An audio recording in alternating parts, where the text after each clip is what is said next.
Sugeng Rawu, sedulur rahayu, pernah berdoa sampai suara habis, air mata jatuh, tapi hati justru makin gelisah? Pernah berharap begitu yakin, lalu kecewa datang lebih cepat dari jawaban? Kalau Ija, mungkin selama ini bukan doanya yang lemah melainkan ada satu hal yang masih diam-diam kita bawa saat berdoa. Ego yang ingin mengatur hasil. Malam ini, wejangan Semar membuka rahasia doa terkuat di semesta. Bukan doa yang memerintah langit, bukan doa yang menuntut cepat, tetapi doa yang hanya berani berkata, "Aku mengakui, aku kecil, aku lemah, dan aku menyerahkan." Dan anehnya, justru saat tidak memaksa apapun, batin mulai tenang seolah semesta akhirnya mendengar. Kalau kamu siap masuk ke perjalanan sunyi yang bisa mengguncang dari dalam, tekan like, subscribe, dan aktifkan loncengnya. Karena setelah ini, satu kalimat sederhana bisa mengubah caramu berdoa selamanya. Sebelumnya, bantu subscribe, like, dan tulis amin di kolom komentar. Semoga rezekinya lancar. Amin, ya robbal alamin. Hutan itu tidak benar-benar gelap, tetapi juga belum sepenuhnya terang. Cahaya sore menggantung lelah di sela-sela daun jati yang tua, menciptakan bayangan panjang di tanah yang lembab. Angin berjalan pelan, seolah enggan mengganggu sesuatu yang sedang berlangsung. Di tepi hutan itulah Semar duduk bersila langsung di atas tanah. Tidak ada alas, tidak ada simbol kebesaran, tidak ada tanda bahwa ia sedang melakukan sesuatu yang istimewa. Tubuhnya sederhana, wajahnya tenang, dan matanya menatap ke dalam bukan keluar. Tak jauh dari tempat itu, 3 punakawan berdiri dengan gelagat yang berbeda. Gareng duduk memeluk lutut, wajahnya kusut seperti orang yang baru saja kalah berdebat dengan hidup. Petruk mondar-mondar, menggaruk kepalanya yang panjang, bibirnya bergerak-gerak, seperti ingin bertanya, namun takut salah. Bagong duduk paling dekat dengan Semar. Matanya membulat menatap langit, penuh rasa ingin tahu yang polos, seolah sedang menunggu sesuatu jatuh dari sana. Sunyi itu akhirnya pecah ketika Bagong tak lagi tahan. Dengan suara lugu, ia berkata bahwa sejak tadi Semar hanya diam. Di desa, orang-orang berdoa dengan suara keras, meminta rezeki, jodoh, dan keselamatan. Tetapi di sini Semar tampak seperti tidak sedang berdoa sama sekali. Pertanyaan itu meluncur ringan, namun menggantung berat di udara. Semar tersenyum kecil, senyum yang tidak menghakimi dan tidak pula menggurui. Ia menarik napas panjang, napas orang yang sudah lama berdamai dengan hidup. Dengan suara pelan ia berkata bahwa doa bukan soal ramai atau sepi, bukan tentang keras atau pelan. Doa adalah soal posisi batin. Kalimat itu membuat Gareng mengangkat wajahnya perlahan. Gareng mengaku sudah sering berdoa, tetapi hidupnya tetap terasa begini-begini saja. Ada lelah yang tidak terucap di matanya. Semar menoleh kepadanya dengan tatapan lembut namun dalam. Ia bertanya, saat berdoa itu, manusia berdiri di mana? Di hadapan Yang Maha Kuasa, atau di hadapan keinginannya sendiri? Pertanyaan itu tidak dijawab. Ia dibiarkan menggantung, menembus pikiran ketiganya. Petruk berhenti mondar-mandir. Bagong berhenti menatap langit. Gareng terdiam. Semar lalu berdiri dan mengajak mereka berjalan sedikit masuk ke dalam hutan. Langkah demi langkah mengubah suasana. Tanah menjadi lebih lembab, suara burung terdengar lebih jelas, dan cahaya semakin redup. Mereka berhenti di dekat akar pohon besar yang telah berumur ratusan tahun. Di sanalah Semar kembali duduk. Dengan suara tenang, Semar berkata bahwa manusia sering salah paham tentang doa. Banyak yang mengira doa paling kuat adalah doa yang paling banyak meminta. Padahal selama masih meminta, manusia belum selesai dengan egonya sendiri. Petruk mengernyitkan dahi, bertanya, jika tidak meminta, lalu apa gunanya berdoa? Semar menatap tanah di hadapannya. Ia berkata bahwa inti doa yang paling dalam adalah mengakui. Mengakui bahwa manusia kecil, mengakui bahwa hidup tidak sepenuhnya berada dalam genggaman. Ketika pengakuan itu jujur, doa tidak lagi membutuhkan kalimat panjang. Bagong bergeser mendekat, bertanya, apakah itu berarti doa tidak meminta apa-apa? Semar menjawab lembut bahwa bukan tidak meminta, tetapi tidak menuntut, tidak mengatur, dan tidak memaksa langit mengikuti kemauan manusia. Angin berhembus lebih kencang, membuat daun-daun berdesir seperti ikut menyimak. Gareng menunduk. Ia mulai menyadari bahwa selama ini ia berdoa sambil membawa daftar harapan dan menyimpan kecewa. Matahari semakin tenggelam. Hutan itu kini benar-benar sunyi. Tidak ada teriakan, tidak ada mantra, Tidak ada permintaan, hanya kesadaran baru yang perlahan tumbuh. Di sanalah, tanpa mereka sadari, perjalanan tentang doa yang berbeda pun dimulai. Bukan doa yang ramai di luar, tetapi doa yang mulai bekerja pelan di dalam. Langkah mereka menembus hutan semakin pelan, bukan karena jalannya sulit, melainkan karena setiap kata yang terucap terasa mengendap di dada. Cahaya sore makin menipis, menyisakan semburat kuning pucat yang jatuh di batang-batang pohon. Semar berjalan di depan dengan langkah pendek, namun mantap. Di belakangnya, Gareng, Petruk, dan Bagong mengikuti dalam diam, masing-masing membawa pertanyaan yang belum berani diucapkan. Mereka berhenti di sebuah tanah lapang kecil, dikelilingi akar-akar besar yang mencuat dari permukaan. Semar kembali duduk bersila. Kali ini, tidak langsung bicara. Ia hanya diam dan bernapas tenang. Keheningan itu terasa canggung bagi Petruk. Ia menggeser kakinya, lalu akhirnya membuka suara. Ia bertanya, apa maksud posisi batin yang tadi disebutkan? Bagaimana mungkin doa bisa salah posisi, padahal yang dituju sama? Semar membuka mata perlahan. Ia menatap Petruk, lalu menatap Gareng, lalu Bagong. Dengan suara rendah ia berkata bahwa arah doa bisa sama, tetapi sikap batin manusia bisa berbeda. Ada yang berdoa sambil berserah, ada pula yang berdoa sambil memegang kemauan sendiri terlalu erat. Gareng mengernyit. Ia merasa tersentil, tetapi belum sepenuhnya paham. Semar lalu bertanya pelan kepada Gareng, apa yang ia rasakan setelah berdoa. Gareng terdiam sejenak. Ia menjawab, jujur bahwa seringkali setelah berdoa, hatinya justru sibuk menunggu. Menunggu tanda, menunggu hasil, menunggu keadaan berubah. Semar mengangguk pelan. Ia berkata bahwa menunggu dengan cemas adalah tanda bahwa batin masih berdiri di depan keinginan, bukan di hadapan kepasrahan. Bagong yang sejak tadi mendengarkan dengan wajah polos, ikut bertanya, jika begitu, bagaimana rasanya berdiri di hadapan kepasrahan? Semar tersenyum kecil. Ia berkata, rasanya seperti hadir penuh, tanpa sibuk menghitung. Seperti duduk di sini, merasakan tanah, mendengar angin, tanpa bertanya apa yang akan terjadi setelah ini. Petruk menunduk. Ia teringat kebiasaannya berdoa sambil menyusun bayangan hasil di kepala. Jika hasil itu tidak datang, hatinya panas. Semar menangkap perubahan wajah Petruk. Ia berkata bahwa doa seringkali berubah menjadi alat untuk mengamankan masa depan. Padahal, masa depan bukan untuk diamankan, melainkan dijalani. Angin bergerak pelan. Daun-daun bergesekan halus. Semar melanjutkan, posisi batin menentukan apakah doa menjadi jalan mendekat atau justru sumber gelisah. Jika batin masih ingin memastikan, doa akan terasa berat. Jika batin berani mengakui ketidakberdayaan, doa menjadi ringan. Gareng menarik napas panjang. Ia mulai melihat pola dalam hidupnya. Setiap kali doanya penuh harapan tertentu, ia selalu menyimpan ketakutan jika harapan itu gagal. Ketakutan itulah yang ternyata ia bawa ke dalam doa. Semar berkata, doa yang dibawa oleh takut akan selalu menuntut jaminan. Bagong memiringkan kepala. Ia berkata bahwa selama ini ia mengira doa yang kuat harus penuh keyakinan. Semar mengangguk, lalu meluruskan, keyakinan bukan berarti yakin hasilnya sesuai keinginan, tetapi yakin bahwa apapun hasilnya bisa diterima. Langit semakin gelap.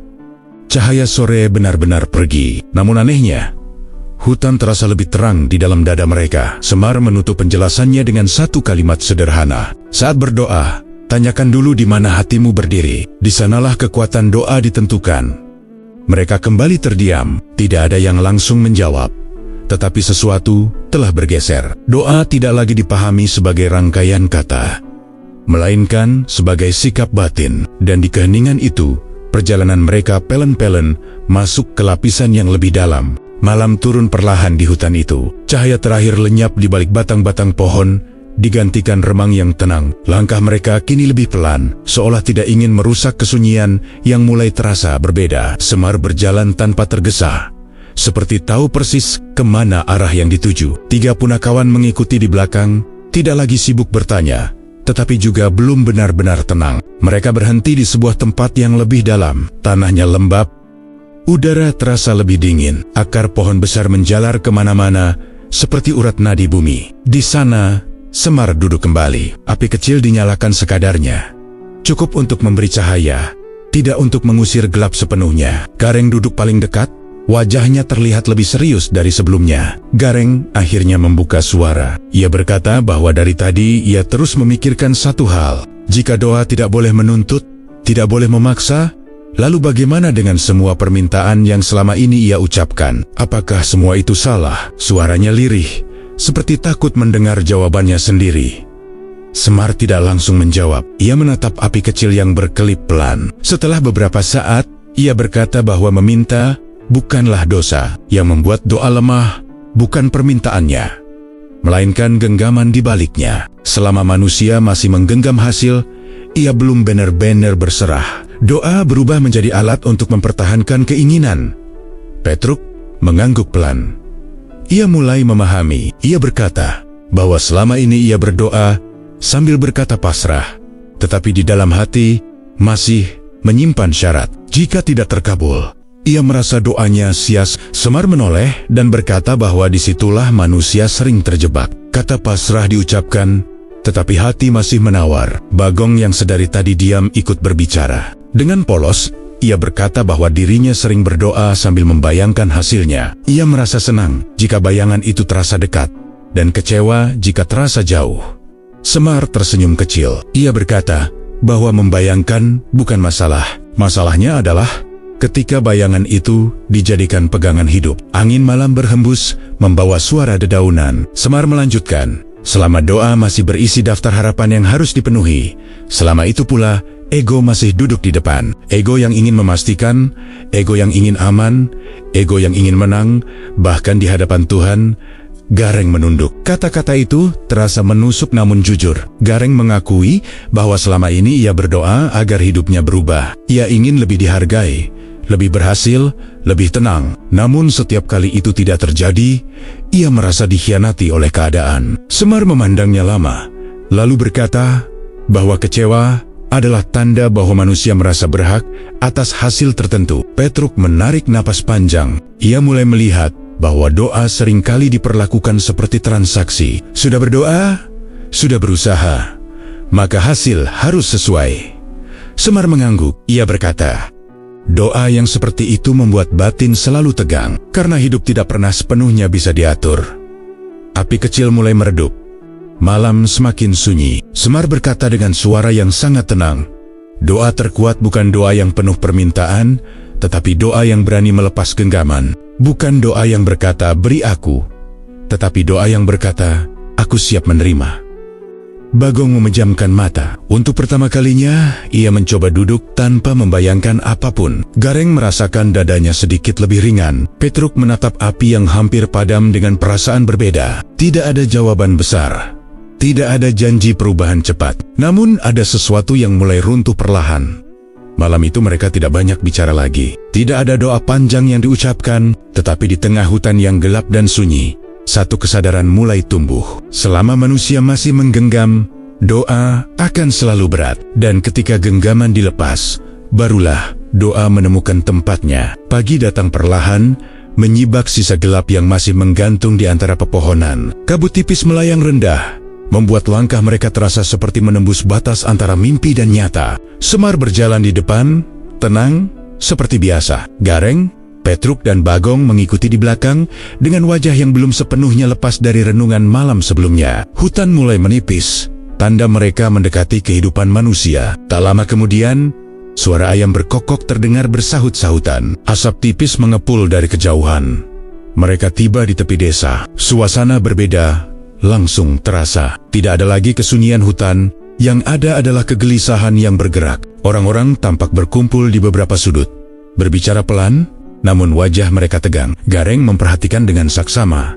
Ada sesuatu yang tidak beres. Petruk menangkap bisikan yang lewat. Panen tahun ini terancam gagal. Hujan tidak menentu, hama datang tanpa aba-aba. Kekhawatiran menggantung di udara. Bagong bergumam lirih, pantas saja banyak orang semalam berdoa keras-keras. Semar mengangguk pelan, seolah sudah mengetahui semua itu sejak awal. Mereka mendekat ke sebuah rumah sederhana. Di berandanya duduk seorang lelaki tua, tangannya memegang tasbih yang terus bergerak cepat, seakan mengejar sesuatu. Bibirnya komet kamit melafalkan doa, namun matanya tidak tenang. Ada ketakutan yang jelas terlihat. Petruk memperhatikan lama lalu berbisik, orang itu berdoa sungguh-sungguh. "Pak." Semar mendekat tanpa menyapa. Ia duduk tidak jauh dari lelaki itu. Ia tidak mengucap doa, tidak ikut menggerakkan bibir. Ia hanya duduk dan bernapas tenang. Keheningan yang dibawanya justru kontras dengan kegelisahan di sekitar. Gareng merasakan perbedaan itu dengan jelas. Dengan suara pelan, Semar berkata kepada mereka bahwa doa bisa lahir dari dua tempat, dari sadar atau dari takut. Doa yang lahir dari takut selalu membawa tuntutan agar keadaan segera berubah, agar rasa cemas segera hilang. Dan selama tuntutan itu ada, batin tidak pernah benar-benar tenang. Bagong menggaruk kepalanya. Ia bertanya, apakah salah berdoa karena takut? Semar menggeleng pelan. Takut itu wajar. Manusia hidup dengan rasa takut. Tetapi doa tidak boleh berhenti di situ. Doa yang kuat mengubah takut menjadi sadar. Dari aku takut kehilangan, menjadi aku sadar aku tidak memiliki. Lelaki tua itu perlahan menghentikan gerakan tasbihnya. Napasnya melambat, seolah ada sesuatu yang disentuh tanpa kata. Semar tidak menatapnya lagi. Ia berdiri dan mengajak 3 punakawan melanjutkan langkah. Di Halan Desa Petruk berkata bahwa ia baru menyadari betapa sering doanya dipenuhi kecemasan. Ia berdoa agar tidak gagal, agar tidak kekurangan, agar tidak dipandang rendah. Semar mengangguk. Doa yang digerakkan oleh rasa takut selalu sibuk mengamankan diri. Gareng menunduk. Ia teringat betapa sering ia berdoa ketika hidup terasa terancam, dan betapa cepat ia kecewa ketika jawaban tidak datang. Semar berkata, doa yang lahir dari takut memang terdengar keras, tetapi di dalamnya rapuh, karena kekuatannya bergantung pada hasil. Bagong bertanya pelan, lalu doa yang kuat itu bagaimana? Semar menjawab, doa yang kuat tidak berusaha mengusir takut dengan kata-kata. Ia mengajak takut duduk, dikenali, lalu dilepaskan. Dari situlah kesadaran tumbuh. Mereka meninggalkan desa dengan langkah lebih pelan. Tidak ada yang berubah secara lahiriah. Panen masih terancam, hujan belum tentu datang. Namun di dalam diri mereka, satu hal mulai jelas. Doa yang lahir dari takut selalu ingin cepat selesai. Doa yang lahir dari sadar justru membuat hati lebih lapang. Meski keadaan belum berubah, langkah mereka meninggalkan desa terasa lebih berat dari biasanya. Bukan karena jarak, melainkan karena pikiran yang masih bekerja. Suara ayam dan percakapan warga perlahan memudar, digantikan oleh jalan tanah yang lengang. Semar berjalan di depan tanpa menoleh. Gareng, Petruk, dan Bagong mengikuti sambil mencerna apa yang baru saja mereka saksikan. Doa yang lahir dari takut ternyata bukan hal yang asing. Mereka sendiri sering melakukannya. Petruk akhirnya memecah keheningan. Ia berkata bahwa banyak orang merasa sudah berdoa dengan sungguh-sungguh, tetapi tetap kecewa. Ia bertanya, di mana letak kesalahannya? Semar berhenti sejenak, lalu menatap jalan di hadapan mereka. Dengan suara pelan, ia berkata, seringkali doa berubah menjadi transaksi tanpa disadari. Gareng mengangkat wajahnya. Transaksi seperti apa, Pak? Semar melangkah kembali dan menjelaskan sambil berjalan. Manusia berkata di dalam hati, aku sudah berdoa, aku sudah bersungguh-sungguh, maka hidup seharusnya memberiku hasil yang setimpal. Disitulah, doa tidak lagi murni. Ia berubah menjadi perjanjian sepihak. Bagong mengernyit. Jadi selama ini, kita seperti menukar doa dengan hasil. Semar mengangguk pelan, bukan dengan sadar, tetapi dengan sikap batin. Ketika hasil tidak sesuai, manusia merasa dirugikan, lalu muncullah kecewa, marah, dan rasa tidak adil. Padahal, hidup tidak pernah menyetujui transaksi itu. Mereka berhenti di bawah sebuah pohon tua di tepi jalan. Semar duduk di akarnya. Ia memandang 3 punakawan satu persatu. Doa yang menjadi transaksi selalu membawa hitungan. Sudah berapa lama berdoa? Sudah seberapa sering bangun malam? Sudah seberapa besar pengorbanan? Semua dihitung, dan hitungan itu membuat batin tegang. Gareng menghela napas panjang. Ia mengakui bahwa ia sering menghitung. Ia merasa pantas mendapatkan perubahan karena merasa sudah berusaha keras. Ketika hidup tetap berjalan lain, ia merasa dikhianati. Semar menatapnya lembut. Rasa pantas itulah yang membuat doa kehilangan kelapangannya. Petruk menunduk. Ia teringat doanya yang selalu diakhiri dengan menunggu tanda. Setiap hari ia mengamati keadaan, mencari bukti bahwa doanya didengar. Jika tidak ada, hatinya panas. Semar berkata, menunggu dengan cemas adalah ciri doa yang masih menuntut. Doa yang berserah tidak sibuk memeriksa hasil. Bagong tertawa kecil, tetapi tawanya hambar. Ia berkata, pantas saja sering sakit hati sama hidup. Merasa sudah setor doa, tapi hasilnya tidak cair. Semar ikut tersenyum. Hidup tidak pernah berjanji membalas sesuai hitungan manusia. Ketika doa dijadikan transaksi, batin selalu berada di posisi rugi. Angin berhembus pelan.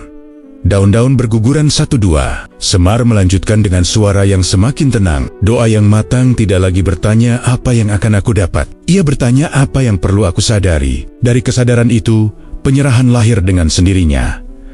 Garing merasakan sesuatu bergeser di dalam dadanya. Ia mulai paham bahwa selama ini ia berdoa agar keadaan berubah, bukan agar dirinya berubah. Petruk mengangguk pelan. Ia menyadari bahwa doa sering dipakai untuk mengendalikan masa depan, bukan untuk hadir di saat ini. Bagong memejamkan mata sejenak. Ia mencoba membayangkan berdoa tanpa hitungan. Rasanya asing, tetapi juga lega. Semar berkata, doa yang tidak lagi menjadi transaksi memang terasa hampa di awal, karena ego kehilangan pegangan.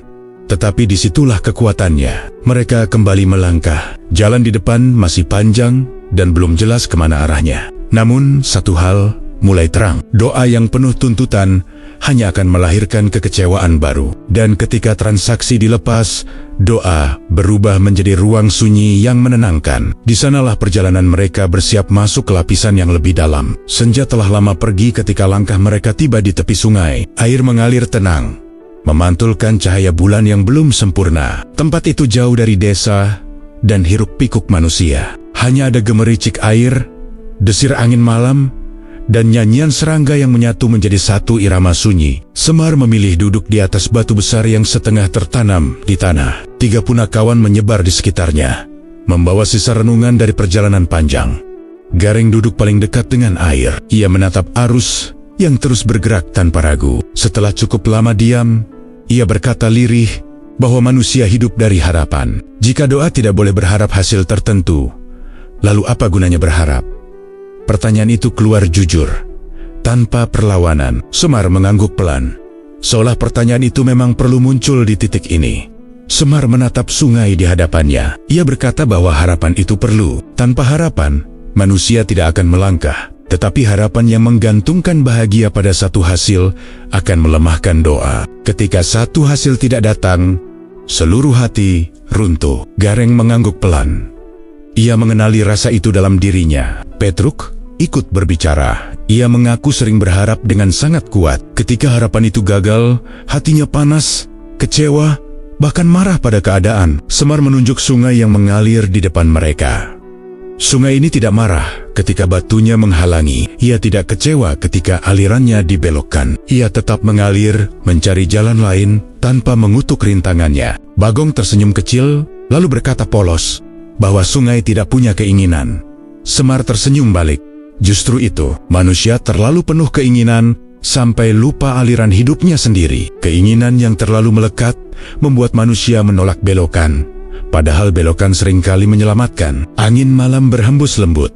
Air sungai berkilau. Semar melanjutkan dengan suara rendah, namun dalam.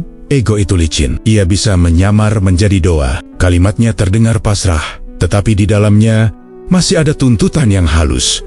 Gareng terdiam. Ia teringat doa dunia yang terdengar indah, tetapi diam-diam menyimpan harapan agar hidup tunduk pada rencananya. Gareng bertanya bagaimana membedakan doa yang tulus dan doa yang masih dikendalikan ego. Semar menoleh kepadanya dan berkata, lihat reaksimu setelah berdoa. Jika hatimu gelisah menunggu hasil, itu tanda ego masih memegang kendali. Jika hatimu tenang, apapun yang terjadi, itu tanda penyerahan mulai bekerja.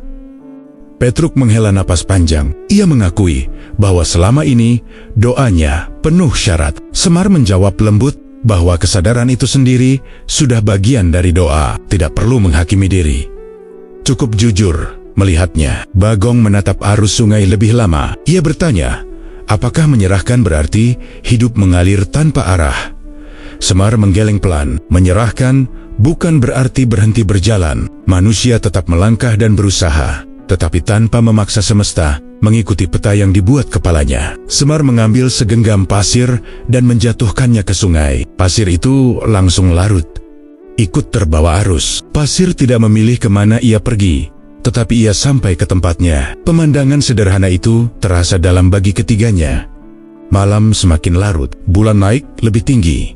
Gareng merasakan dadanya lebih ringan. Petruk menutup mata, meresapi suar air. Bagong tersenyum tanpa sebab yang jelas. Semar berkata pelan, "Doa terkuat adalah doa yang tidak sibuk mengatur hasil. Ia hanya menjaga hati agar tetap lurus." Di tepi sungai itu, ego perlahan kehilangan suaranya. Harapan tidak lagi menekan, tetapi berubah menjadi kepercayaan. Dan untuk pertama kalinya, mereka merasakan bahwa berdoa tanpa menuntut tidak membuat hati kosong, justru membuatnya lapang. Pagi menyingsing pelan di hamparan padang rumput yang luas. Kabut tipis masih menggantung rendah, enggan berpisah dari tanah. Rumput basah menyentuh telapak kaki ketika mereka melangkah keluar dari tepian sungai. Tempat itu terasa terbuka, tanpa pelindung, tanpa bayangan. Langit membentang lebar, membuat siapapun yang berdiri di sana merasa kecil tanpa perlu diingatkan. Bagong menguap lebar sambil menatap sekeliling. Ia berkata bahwa tempat itu membuat dadanya terasa aneh,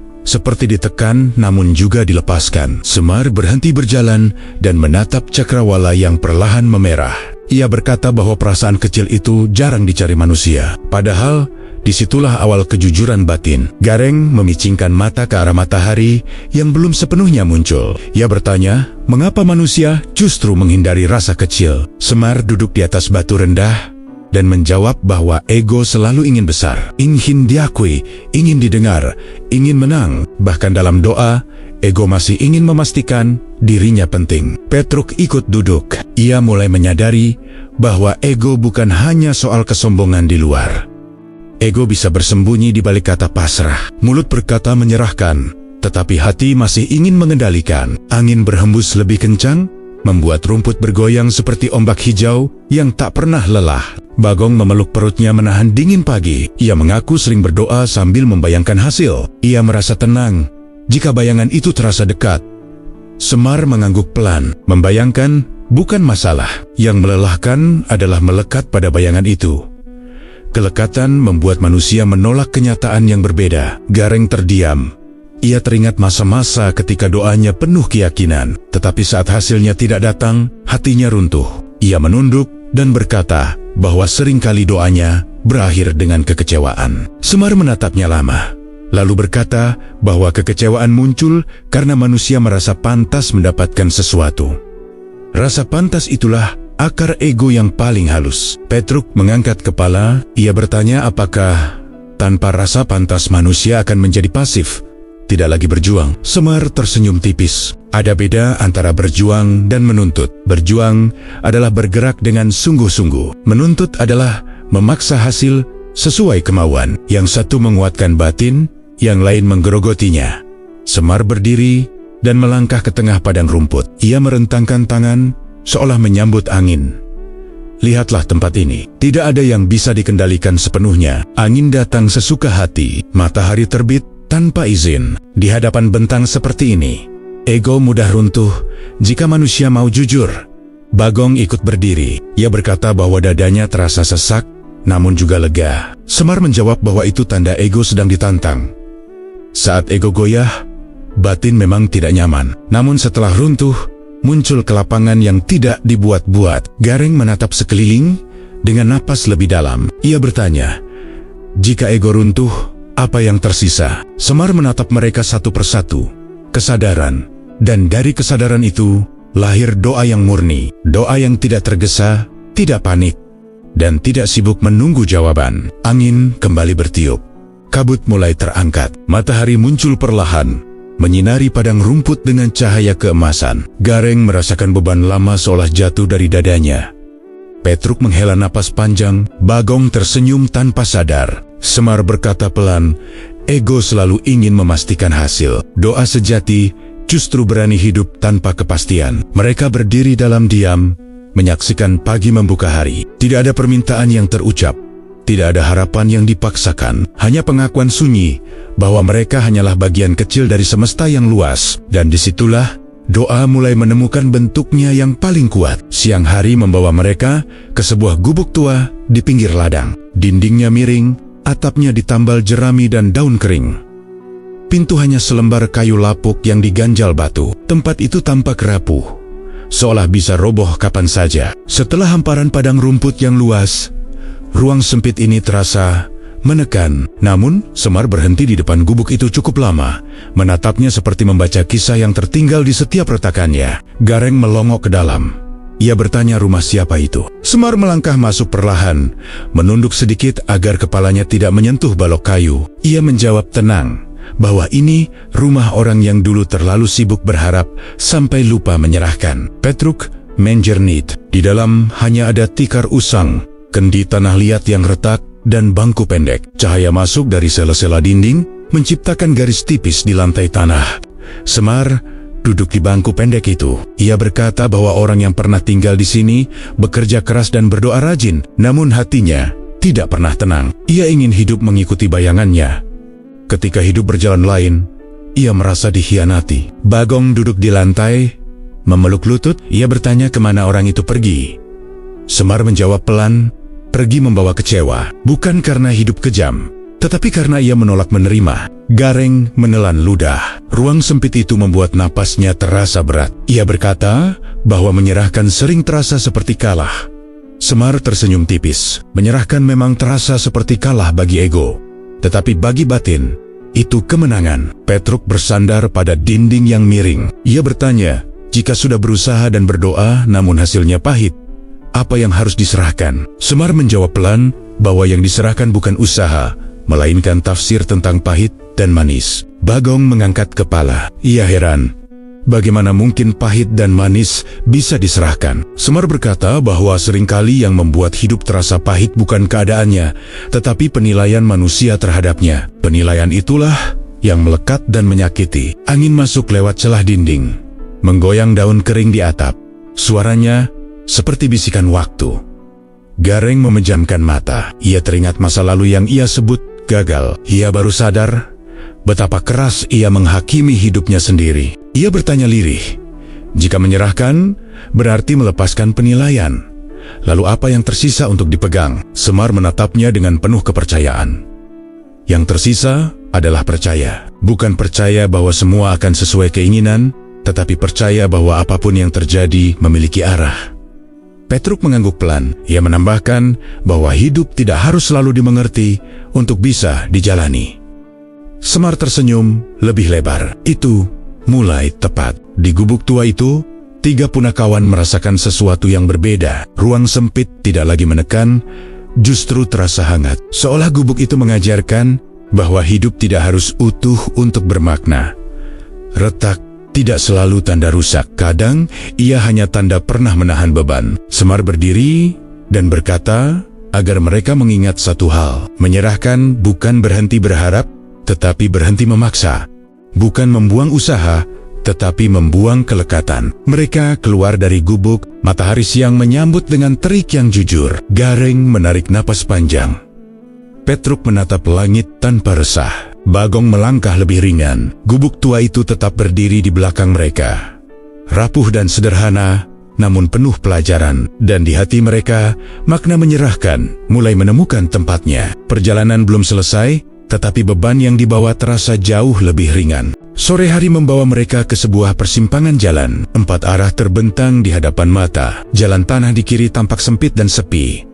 Jalan di kanan lebih lebar namun berdebu. Jalan lurus memanjang menuju perbukitan. Sementara satu jalan kecil hampir tertutup rumput liar, seakan jarang dilalui. Tempat itu terasa berbeda dari gubuk tua. Bukan sempit, tetapi menuntut keputusan. Udara sore menggantung, sunyi, seperti menunggu langkah pertama. Bagong berhenti tepat di tengah persimpangan. Ia menatap ke 4 arah, lalu menghela napas. Katanya, tempat ini mirip hidupnya. Banyak pilihan, tetapi bingung mau kemana. Petruk mengamati satu persatu jalan dengan wajah tegang. Ia berkata bahwa salah pilih bisa membuat tersesat jauh. Gareng diam paling lama. Persimpangan selalu mengingatkannya pada keputusan lama yang ia sesali. Semar berdiri tenang di belakang mereka. Dengan suara pelan, ia berkata bahwa manusia sering mengira hidupnya berat karena kurang doa. Padahal seringkali berat karena ingin memastikan semua pilihan aman. Gareng menoleh dan berkata bahwa itu wajar. Tidak ada orang yang ingin salah langkah. Semar tersenyum kecil. Tidak ada yang ingin salah, tetapi hidup bukan soal menghindari salah. Hidup adalah berani berjalan sambil belajar. Petruk bertanya, apa gunanya usaha manusia jika hasil akhirnya harus diserahkan juga? Semar melangkah ke depan dan berdiri tepat di tengah persimpangan. Usaha adalah kewajiban manusia. Menentukan hasil bukan urusan manusia. Kalimat itu jatuh tenang, namun mengubah cara pandang mereka. Bagong mengernyit dan berkata bahwa rasanya seperti disuruh berjalan tanpa tahu tujuan. Semar menjawab bahwa manusia terlalu sibuk ingin tahu ujungnya sampai lupa melangkah dengan benar. Angin sore bertiup membawa debu tipis yang berputar di kaki mereka. Gareng menatap tanah dan berkata jujur bahwa ia sering merasa gagal karena usahanya tidak menghasilkan seperti yang ia mau. Semar menatapnya, lama lalu berkata bahwa ia menilai usaha dari hasil. Padahal, usaha dinilai dari kesungguhan. Hasil datang dengan caranya sendiri. Petruk mengangguk pelan. Ia menyimpulkan bahwa jika sudah sungguh-sungguh, hasil apapun seharusnya diterima. Semar meluruskan bahwa menerima bukan berarti menyukai. Menerima berarti tidak menolak kenyataan. Bagong tertawa kecil, merasa kalimat itu berat. Semar ikut tersenyum. Berat bagi ego, ringan bagi batin. Semar menunjuk jalan kecil yang hampir tertutup rumput. Ia berkata bahwa kadang jalan terbaik bukan yang terlihat paling meyakinkan. Namun itu bukan perintah untuk memilihnya. Pilihan tetap milik mereka. Gareng menatap jalan itu lama dan bertanya, jika salah pilih bagaimana?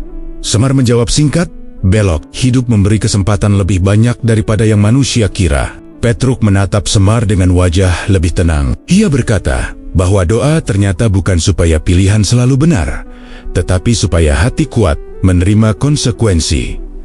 Semar mengangguk. Itulah doa yang matang. Doa yang tidak menghapus ketidakpastian, tetapi membuat manusia berani melangkah di tengahnya. Akhirnya, mereka memilih satu jalan. Bukan karena yakin 100%, tetapi karena siap berjalan. Langkah pertama terasa berat. Namun anehnya, dada terasa lebih lega. Tidak ada janji bahwa jalan itu mudah. Namun ada keyakinan sunyi bahwa apapun yang terjadi bisa dihadapi. Matahari mulai turun ke ufuk. Bayangan mereka memanjang di jalan tanah. Semar berjalan di belakang. Menjaga jarak, ia berpesan pelan bahwa usaha adalah tanggung jawab manusia dan menyerahkan hasil adalah kepercayaan seorang makhluk. Di persimpangan itu, mereka belajar bahwa doa terkuat tidak menghapus ragu, tetapi memberi keberanian untuk melangkah bersama ragu itu. Jalan yang mereka pilih membawa langkah menanjak perlahan menuju kaki gunung. Senja telah benar-benar hilang.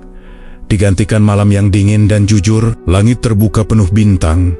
Tak terhalang cahaya desa, udara menusuk tulang, membuat setiap tarikan napas terasa jelas. Semar berjalan di depan, sesekali berhenti memastikan langkah mereka aman. Di tempat seperti ini, sedikit lengah bisa berakibat panjang. Mereka berhenti di sebuah dataran kecil yang cukup rata. Batu-batu besar mengelilingi tempat itu seperti pagar alami. Semar menyalakan api kecil di antara batu. Nyala api tidak besar, namun cukup untuk menghangatkan tangan dan menerangi wajah. Bagong menggosok lengannya dan mengeluh dingin sampai ke tulang. Semar menambahkan kayu tipis ke api dan berkata bahwa dingin mengajarkan manusia untuk berhenti ceroboh. Gareng menatap nyala api yang berderak pelan. Ia teringat perjalanan panjang yang telah mereka lewati. Petruk memandang langit yang dipenuhi bintang, lalu berkata bahwa di tempat setinggi ini, doa terasa berbeda. Tidak perlu keras, seakan alam sudah mendengar sebelum kata terucap. Semar mengangguk pelan, matanya mengikuti arah pandang Petruk. Bagong menatap Semar dengan rasa ingin tahu. Ia bertanya, bagaimana cara berdoa di tempat seperti ini? Semar tersenyum lembut dan berkata, diam saja. Kalimat itu membuat Bagong terkejut. Semar melanjutkan bahwa doa tidak selalu berupa kata. Kadang, doa adalah kehadiran. Hadir sepenuhnya di saat ini, tanpa mengatur, tanpa menawar. Gareng terdiam. Kata kehadiran berputar di kepalanya. Ia menyadari betapa sering tubuhnya ada di satu tempat, tetapi pikirannya berlari kemana-mana, memikirkan besok, memikirkan hasil, memikirkan penilaian orang. Petruk memecah hening dengan suara pelan. Ia berkata bahwa doa tanpa kata tidak menyisakan ruang untuk tuntutan. Tidak ada yang bisa ditagih. Api berderak, angin gunung membawa aroma tanah dan pinus. Bagong memejamkan mata, mencoba diam. Awalnya gelisah, napasnya tidak teratur. Namun perlahan, napas itu melambat. Dadanya yang semula tegang, mulai mengendur. Gareng mengikuti, membiarkan pikirannya lewat tanpa dikejar. Petruk menunduk, merasakan hangat api di wajahnya. Semar memperhatikan mereka tanpa berkata apa-apa. Keheningan itu tidak canggung, justru terasa penuh. Setelah beberapa saat, Gareng membuka suara lirih. Ia mengaku selama ini berdoa seperti orang bicara terus, tetapi jarang mendengarkan. Semar tersenyum kecil dan berkata bahwa batin akhirnya belajar duduk. Petruk menatap api dengan pandangan berbeda. Ia menyadari bahwa kata kota bisa menipu, kata pasrah bisa diucapkan sambil menyimpan syarat. Namun kehadiran tidak bisa berpura-pura. Ketika hati benar-benar hadir, tidak ada ruang untuk tawar-menawar. Bagong membuka mata dan berkata bahwa rasanya aneh. Tidak meminta apa-apa, tetapi hati justru hangat. Semar menjawab pelan bahwa itu karena manusia berhenti menarik hidup ke arahnya. Ia mulai membiarkan hidup menyentuhnya. Angin berhembus, api mengecil, namun kehangatan tidak hilang. Gareng merasakan ketenangan yang tidak bergantung pada rencana. Petruk merasakan ringan tanpa alasan. Bagong tersenyum tanpa tahu sebabnya. Semar berkata, hampir seperti bisikan, doa terkuat sering lahir saat manusia berhenti bicara dan mulai mendengar. Bukan mendengar suara, tetapi mendengar dirinya sendiri. Malam berjalan, tidak ada ritual, tidak ada permohonan. Namun di ketinggian itu, doa tanpa kata bekerja paling dalam. Ia menguatkan yang rapuh, menenangkan yang gelisah, dan mengajarkan bahwa menyerahkan tidak selalu berarti kehilangan. Seringkali justru menemukan. Pagi turun dari gunung membawa mereka ke sebuah pasar yang mulai ramai. Suara tawar-menawar bercampur dengan langkah kaki, tawa dan keluhan. Aroma tanah basah berganti dengan bau sayur segar dan keringat manusia. Setelah hening di ketinggian, tempat ini terasa riuh dan penuh tarikan. Semar berjalan tenang di tengah keramaian itu,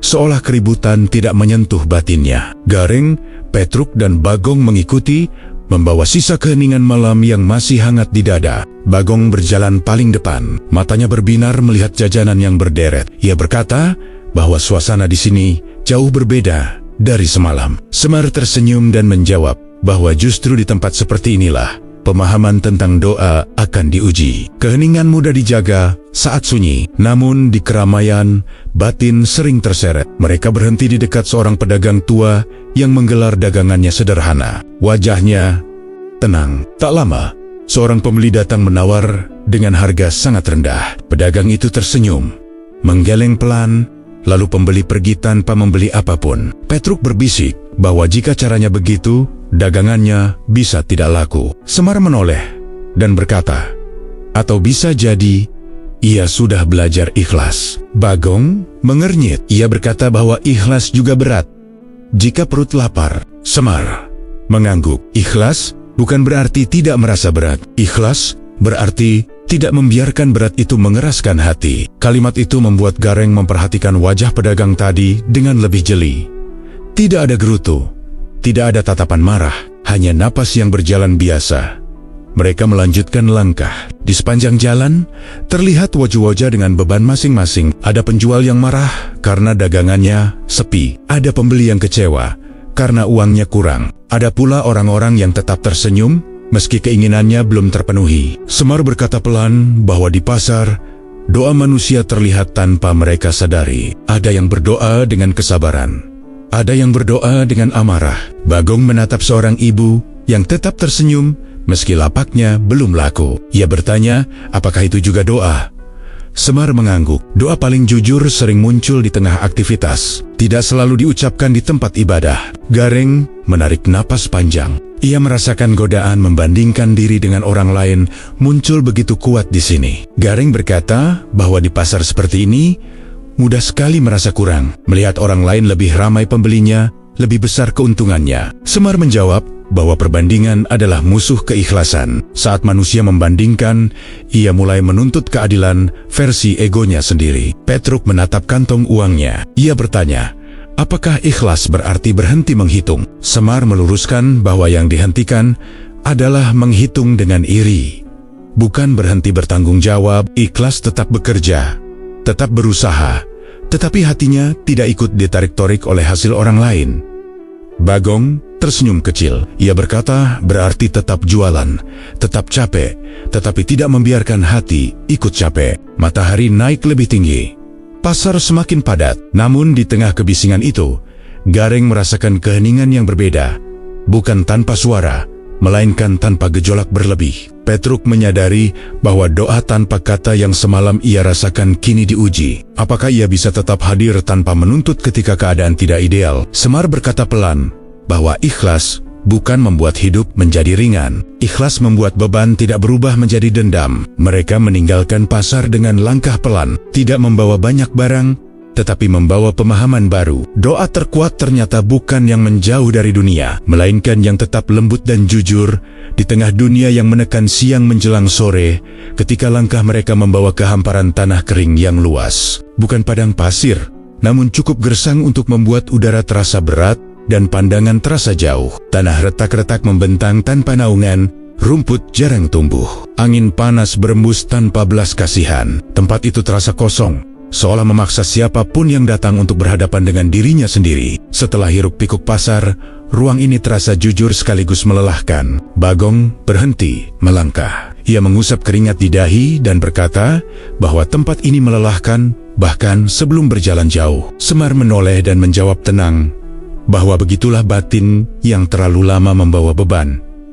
Gareng mengangguk pelan. Ia merasakan berat itu bukan hanya di kaki tetapi di dada. Petruk menatap sekeliling dan berkata bahwa di sini tidak ada yang bisa dilihat. Rasanya hampa. Semar berhenti di tengah hamparan itu, lalu duduk bersila di tanah kering.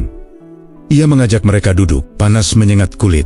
Tidak ada pohon, tidak ada bayangan, hanya mereka dan ruang kosong yang tidak memberi hiburan. Setelah beberapa saat, Semar berkata pelan bahwa selama ini mereka belajar tentang tidak meminta, tidak berharap berlebihan, dan menyerahkan. Namun ada satu hal yang belum disentuh sepenuhnya. Gareng menatap Semar dan bertanya apa itu. Semar menjawab tanpa meninggikan suara.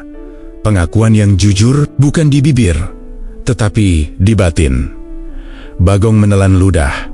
Petruk menunduk. Kata pengakuan terasa telanjang. Semar melanjutkan bahwa doa yang tidak meminta akan kosong jika tidak diisi kejujuran. Dan kejujuran itu seringkali menyakitkan ego. Angin panas berembus membawa debu halus. Semar berkata bahwa manusia perlu mengakui kelemahannya, mengakui bahwa tidak selalu tahu, mengakui sering takut, iri, dan ingin dipuji.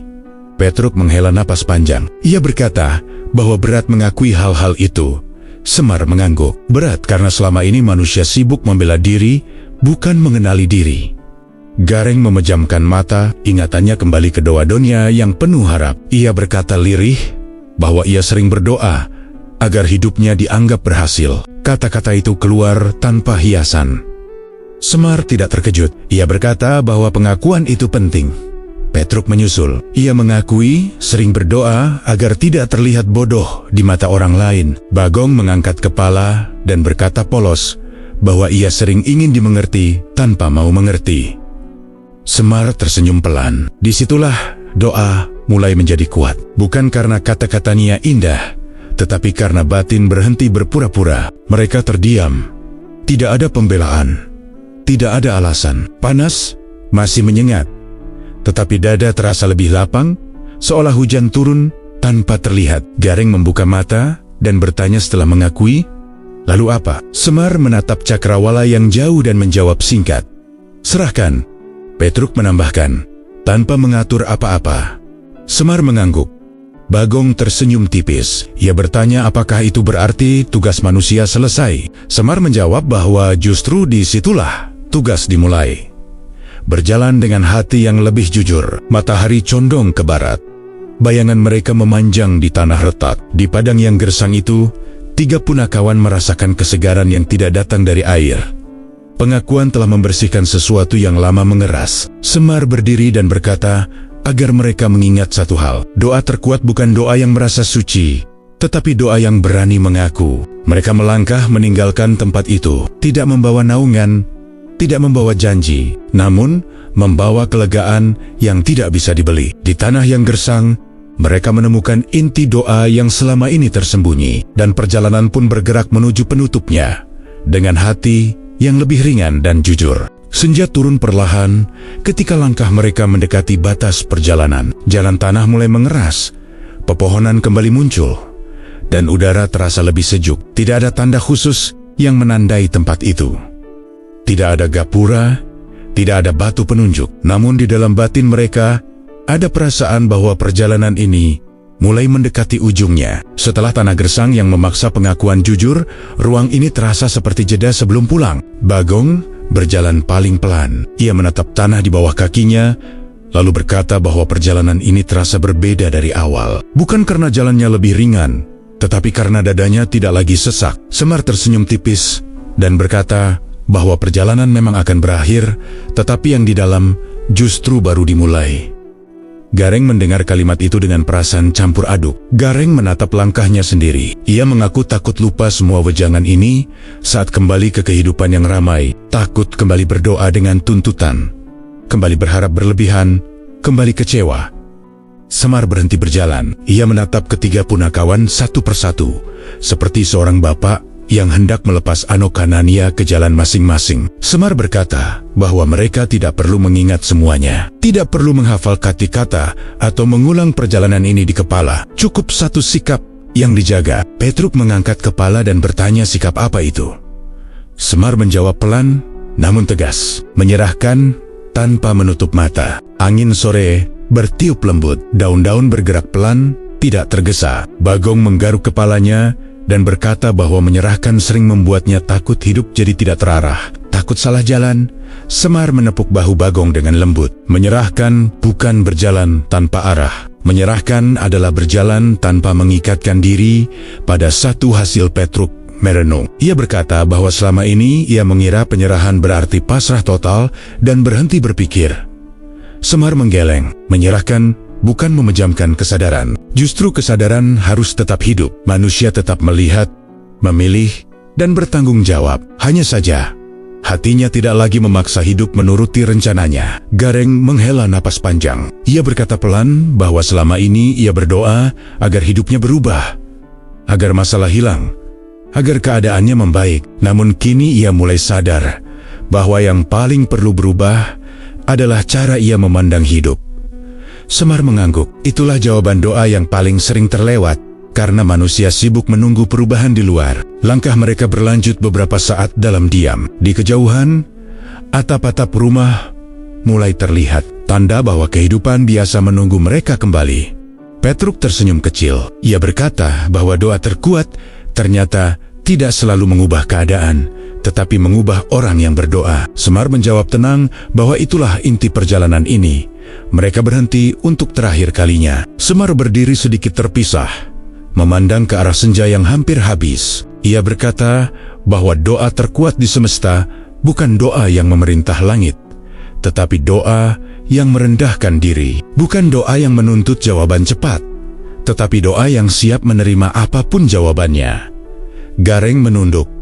Petruk memejamkan mata. Bagong tersenyum dengan mata berkaca-kaca. Semar melanjutkan, jika suatu hari mereka merasa lelah berdoa, jangan menambah kata-kata. Kurangi tuntutan, biarkan batin kembali jujur. Angin berhembus pelan, membawa kata-kata itu masuk ke dalam dada mereka. Saat mereka menoleh kembali, Semar sudah melangkah menjauh. Tidak ada pamit, tidak ada pesan terakhir yang dramatis. Ia menyatu dengan cahaya senja seperti biasa. Tiga punakawan berdiri lama dalam diam.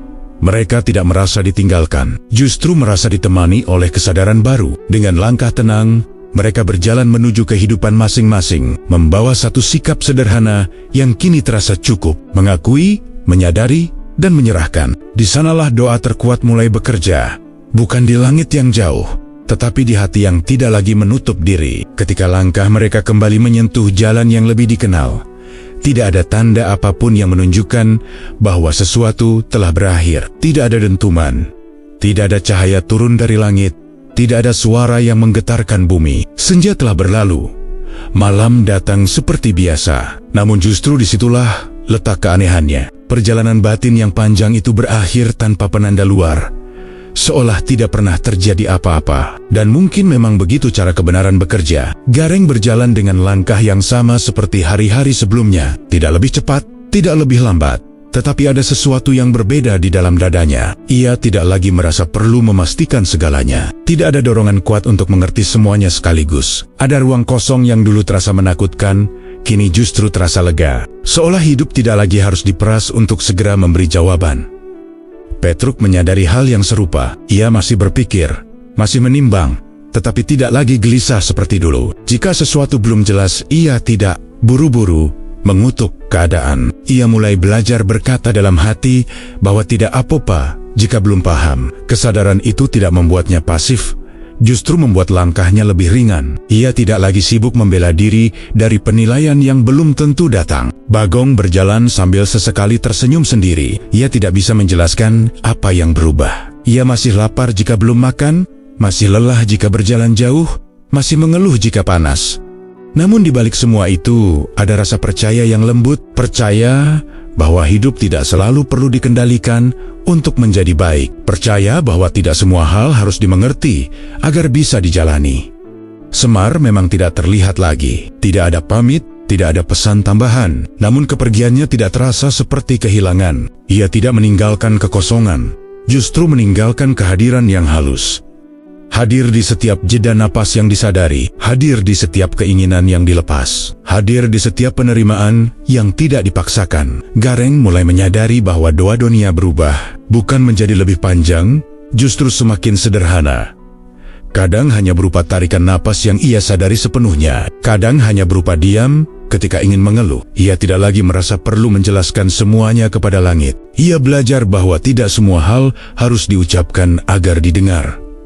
Petruk merasakan hal yang sama. Ia masih berdoa, tetapi tidak lagi seperti orang mengejar kepastian. Ia tidak sibuk menghitung sudah berapa lama berdoa atau seberapa sering meminta. Jika sesuatu terjadi di luar rencana, ia tidak langsung menyebutnya kegagalan. Ia mulai melihat bahwa hidup tidak selalu berbicara dengan bahasa yang ia pahami saat ini. Bagong menemukan kebijaksanaan dengan caranya sendiri. Ia belajar menerima bahwa hidup kadang terasa aneh, tidak adil, dan membingungkan. Namun semua itu tidak harus dilawan dengan kemarahan. Ada kalanya cukup dihadapi dengan tawa kecil dan langkah yang tetap maju. Dalam kepolosannya, ia menemukan ketenangan yang tidak dibuat-buat. Kebenaran yang mereka bawa pulang tidak berisik. Ia tidak menuntut untuk diumumkan. Ia tidak memaksa untuk dibenarkan. Ia bekerja diam-diam di dalam batin, mengikis tuntutan sedikit demi sedikit, melonggarkan genggaman yang dulu terlalu erat, membiarkan hidup bergerak dengan ritmenya sendiri, dan di sanalah letak kekuatannya. Kebenaran sejati tidak perlu disuarakan keras agar terasa nyata. Ia tidak butuh pembelaan, ia cukup dihidupi. Perjalanan ini mungkin telah berakhir di mata, tetapi di dalam, ia baru saja dimulai. Doa tidak lagi berdiri sebagai permintaan yang mendesak, melainkan sebagai sikap hidup yang tenang. Tanpa mereka sadari, doa terkuat itu mulai bekerja, tidak mengubah dunia secara tiba-tiba, tetapi mengubah cara mereka berada di dalam dunia. Dan perubahan itu, meski sunyi, jauh lebih dalam dari yang pernah mereka bayangkan. Hari-hari berjalan seperti biasa. Setelah perjalanan itu berakhir, tidak ada perubahan besar yang bisa ditunjuk dengan jari. Matahari tetap terbit dan tenggelam pada waktunya. Masalah tetap datang tanpa permisi. Kehidupan tetap meminta tenaga dan kesabaran. Namun di balik semua yang tampak sama itu, ada pergeseran halus yang mulai terasa. Doa tidak lagi berdiri sebagai ritual terpisah, melainkan menyatu dengan cara mereka menjalani hidup. Gareng kembali pada pekerjaannya. Ia masih bertemu kesulitan, masih merasa lelah, masih sesekali kecewa. Namun ada satu hal yang berubah. Ia tidak lagi bertanya dengan nada menuntut, "Mengapa ini terjadi padaku?" Ketika masalah datang, ia berhenti sejenak, menarik napas, dan bertanya dengan jujur, "Apa yang perlu kusadari di sini?" Pertanyaan itu tidak selalu membawa jawaban cepat, tetapi membuat hatinya tidak runtuh. Ia menyadari bahwa selama ini ia berdoa agar hidupnya ringan. Kini ia belajar berdoa agar hatinya kuat. Ketika hasil tidak sesuai rencana, ia tidak langsung menyimpulkan bahwa doanya gagal. Ia mulai melihat bahwa ketenangan yang tersisa setelah menerima kenyataan mungkin adalah jawaban yang selama ini ia cari, tetapi tidak ia kenali. Petruk kembali ke dunia yang gemar menilai dan dibandingkan. Ia masih hidup di tengah orang-orang yang cepat menghakimi dan menuntut pembuktian. Bedanya, ia tidak lagi sibuk menjaga citra. Jika ia salah, ia mengakui. Jika ia belum bisa, ia tidak memaksakan diri terlihat mampu. Dalam diam, ia belajar berkata, "Aku tidak sempurna, dan itu tidak apa-apa." Doanya tidak lagi berisi permintaan agar dipandang baik. Ia berhenti memohon agar selalu terlihat benar. Ia mulai merasakan kebebasan yang aneh. Kebebasan dari kebutuhan untuk selalu menang di mata orang lain. Dalam kebebasan itu, hatinya terasa lebih lapang dan langkahnya lebih jujur. Bagong menjalani hidup dengan cara yang paling sederhana. Ia tetap mengeluh ketika lapar, tetap tertawa ketika senang, tetap merasa kesal ketika capek. Namun kini ada satu rasa yang menyertai semua itu. Rasa percaya yang lembut. Percaya bahwa hidup tidak harus dipahami seluruhnya untuk bisa dijalani dengan baik. Percaya bahwa tidak semua hal perlu dikendalikan agar berakhir dengan makna. Ia mulai menyadari bahwa doanya tidak selalu muncul dalam bentuk kata. Kadang doa hadir ketika ia memilih tidak marah. Kadang doa hadir ketika ia mau mendengarkan orang lain tanpa menyela. Kadang doa hadir ketika ia berhenti menuntut keadaan berubah sesuai maunya. Dalam kepolosannya, doa menjelma menjadi tindakan kecil yang konsisten. Tanpa mereka sadari, wejangan Semar tidak tinggal sebagai ingatan. Ia hidup dalam sikap, dalam cara menerima, dalam keberanian untuk mengakui kelemahan tanpa merasa rendah, dalam kesediaan untuk berjalan tanpa kepastian hasil. Doa tidak lagi diucapkan hanya saat terdesak, tetapi dihidupi setiap hari. Mereka mulai memahami bahwa doa terkuat tidak selalu terdengar khusyuk, tidak selalu diucapkan di tempat sunyi. Kadang doa paling kuat justru muncul saat hidup tidak berjalan mulus, tetapi hati tidak memberontak. Saat keinginan muncul, tetapi tidak memaksa.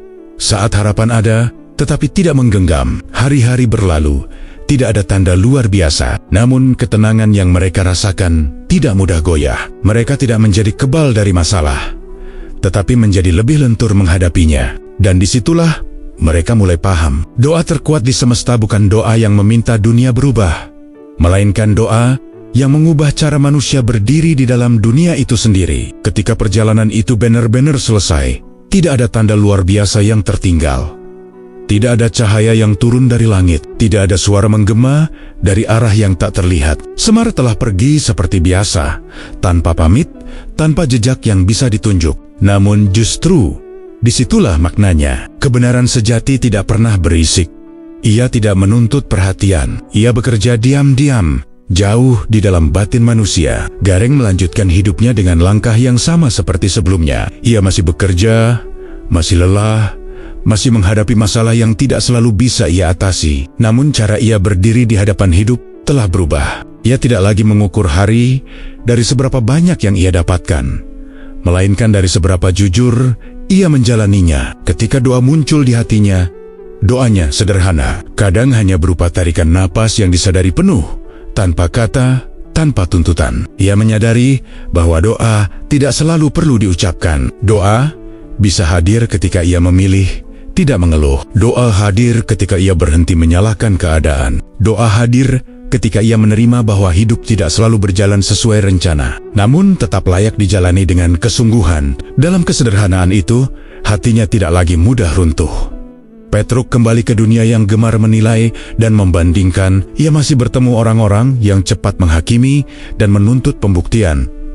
Namun kini ia tidak lagi sibuk menjaga citra. Ia tidak terlalu takut terlihat kurang. Ketika kesalahan datang, ia tidak segera menyalahkan diri atau keadaan. Ia belajar berkata pelan di dalam hati, "Aku tidak sempurna, dan itu tidak apa-apa." Doanya tidak lagi berisi permohonan agar selalu benar. Ia berhenti meminta agar hidup membuktikan nilainya. Ia mulai menyadari bahwa ketenangan yang muncul saat ia berhenti menuntut adalah jawaban doa yang selama ini ia cari. Namun tidak ia sadari, doa tanpa kata itu membuatnya lebih jujur pada diri sendiri. Bagong menemukan kebijaksanaan dengan caranya yang paling polos. Ia tetap tertawa, tetap mengeluh, tetap lapar dan capek seperti manusia lainnya. Namun kini di balik semua itu ada rasa percaya yang lembut. Percaya bahwa hidup tidak selalu perlu dikendalikan untuk menjadi baik. Percaya bahwa tidak semua hal harus dimengerti agar bisa dijalani dengan lapang. Ia belajar bahwa doa tidak harus selalu serius. Kadang doa hadir dalam tawa yang tidak menyakiti. Kadang doa hadir dalam diam yang tidak menghakimi. Kadang doa hadir ketika ia memilih tidak memaksa orang lain memahami dirinya. Dalam kepolosannya, doa menjelma menjadi sikap yang ringan namun konsisten. Semar memang tidak terlihat lagi. Namun, ia tidak benar-benar pergi. Ia hadir di setiap kesadaran yang mau mengakui, di setiap hati yang berhenti memaksa langit, di setiap manusia yang memilih menyerahkan tanpa putus asa. Semar hadir bukan sebagai sosok, tetapi sebagai sikap hidup yang sunyi. Perjalanan ini menyingkap satu hal yang sering terlewat. Doa terkuat di semesta bukan doa yang diucapkan di saat terdesak. Bukan doa yang penuh daftar permintaan. Doa terkuat adalah doa yang menjelma menjadi cara hidup. Mengakui ketika lemah, diam ketika ingin menuntut, tetap berjalan, meski tanpa kepastian. Karena pada akhirnya, hidup bukan tentang meminta agar segalanya sesuai kehendak manusia. Hidup adalah belajar selaras dengan kehendak yang maha mengetahui. Dan siapapun yang mampu berdoa dengan cara itu, tanpa memaksa, tanpa berharap berlebihan, hanya mengakui dan menyerahkan, akan menemukan ketenangan yang tidak bisa diambil oleh keadaan apapun. Disitulah doa terkuat benar-benar bekerja, sunyi, setia, dan tepat sasaran. Bukan di langit yang jauh, tetapi di hati yang telah berhenti menggenggam.